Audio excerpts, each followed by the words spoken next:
juice, guys.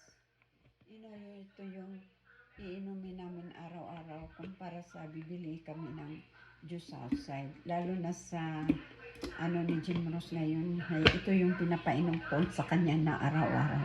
Ang ganda kaya ito sa guys, yung sa cleansing ng kidney. Kaya isa din ito na makatulong sa health tips lifestyle natin sa ating bahay at sa ating mga anak, no? Pag-iwas sakit. So, instead na bibili kayo ng juice, kahit anong juice yan, na talagang nagka-apekto ng mga kidney, ngayon, ito na yung i-transfer nyo guys. Yun, sanayin nyo yung mga anak nyo na iinom talaga ng carrot juice.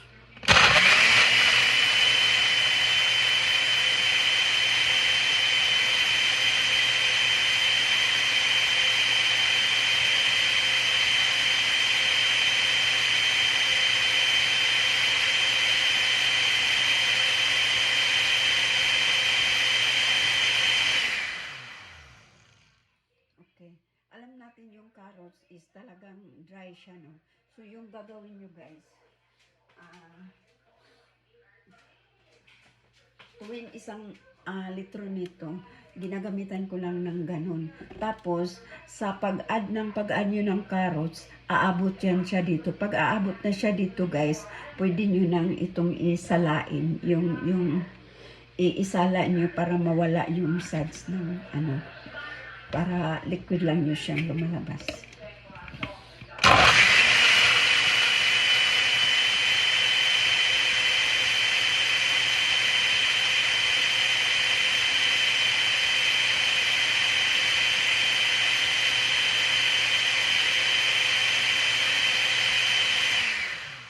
O diba, paunti-unti yung umapaw yung tubig dahil nakakuha na tayo ng juice dyan.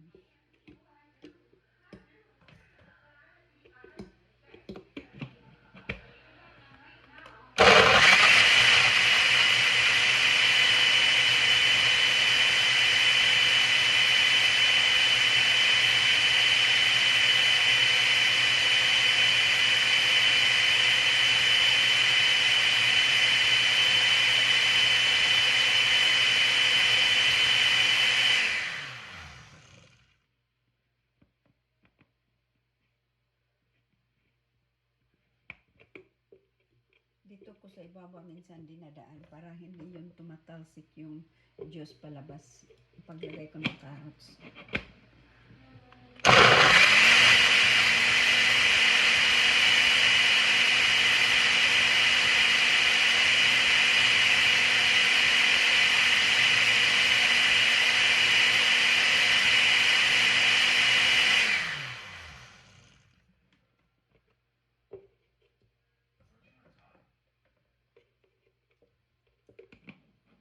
Kasi umapa na dito yung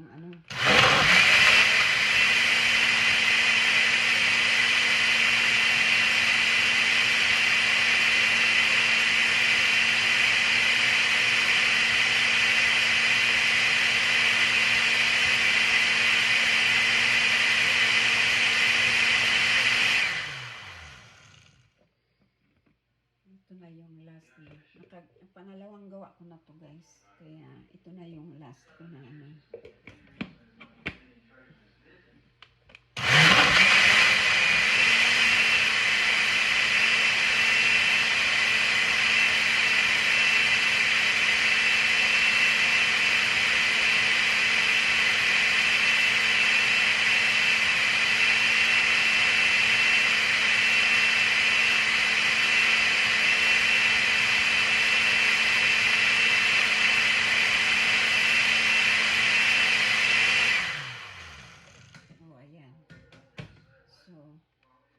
itabi mo na to. Ipakita ko sa inyo kung paano nyo tanggalan ito. Naghanda na din ako para sa suds ng carrots. So, hanap na ako ng mapaglagyan ko ng carrots ko.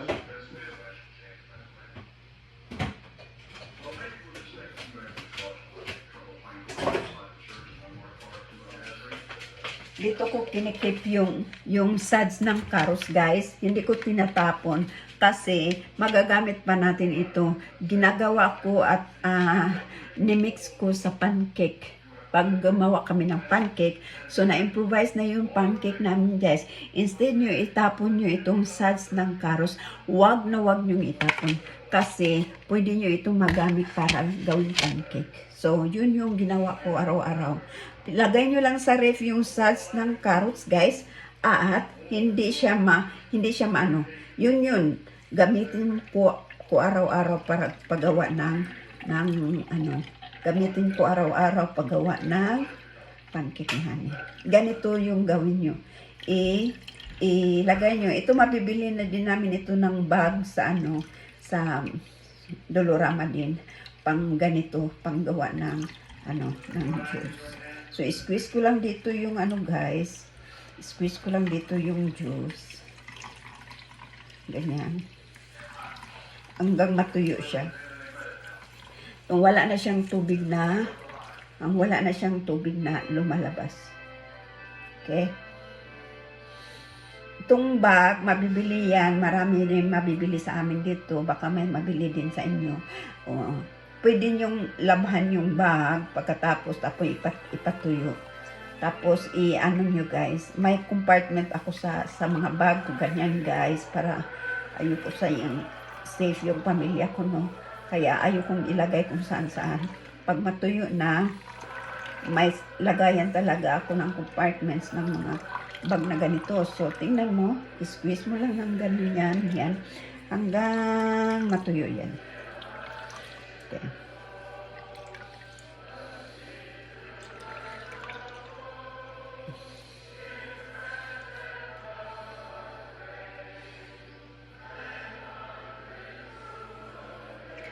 Yan. So, ito na. Tingnan nyo. Tanggalin ko yung yung suds ng carrots. Ilagay ko dito. Tapos, i-keep ko talaga siya, guys. Kasi, may vitamin C yan sa katawan natin. So, pagkatapos kong ilagay ko na dito sa juicer, guys. Tapos, yan.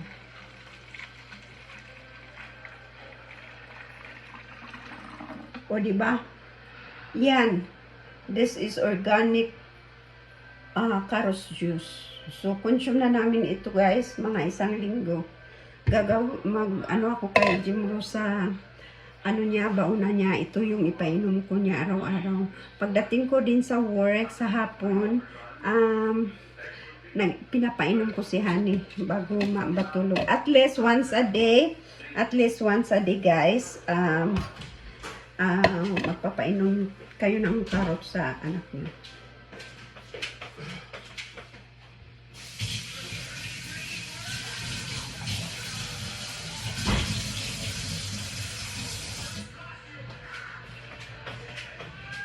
Ito. So, itong pangalawa, ito na naman yung isa guys dito. So, diba? Tingnan nyo. Tuyong-tuyo. Ganuhin mo lang yan. Tapos, itago mo sa ref, gawin mo ng pancake. Ang sarap. Sarap. So, ito na naman yung pangalawa, yung isa lang ko dito.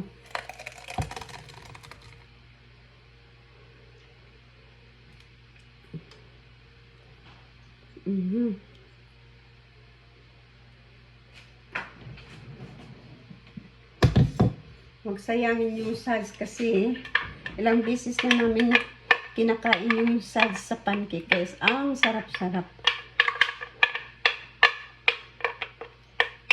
So, walang masayang sa carrots, di ba? Mainom mo yung juice, makain mo pa yung suds ng carrots, guys. So, walang masayang. Lahat magagamit.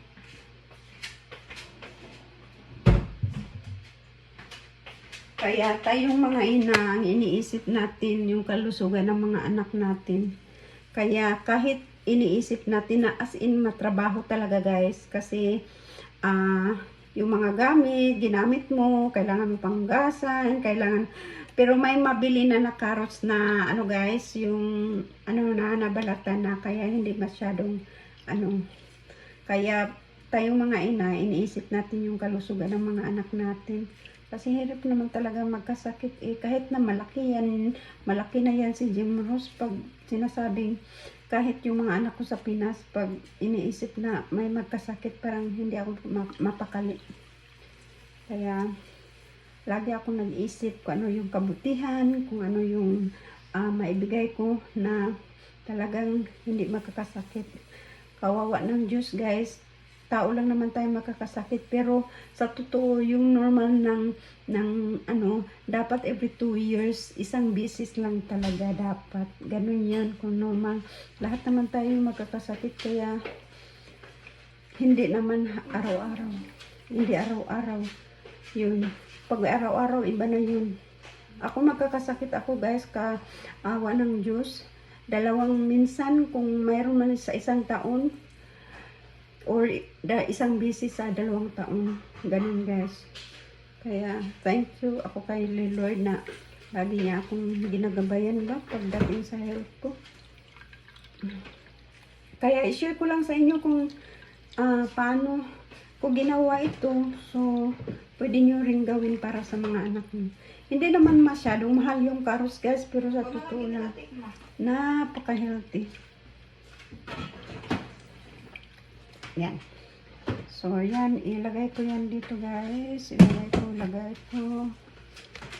Yan. Tapos, yan. Keep ko na yan, guys. Keep ko na yan. Okay. Here you go. Ganyan yan. Lagyan ko ng 4 nga itong 3 kutsara minsan yung depende sa dami ng pancake na lulutuin namin araw-araw. So, yan. Pag ganun, ilagay nyo lang sa ref at magagamit mo yan hanggang maubos. So, ito, lagay ko ulit dito.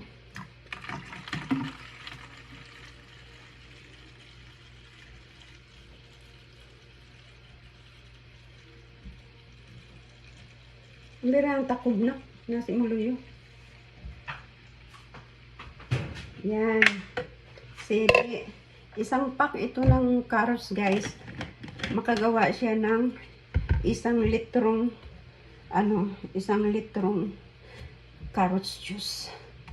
So, thank you for watching. Bye.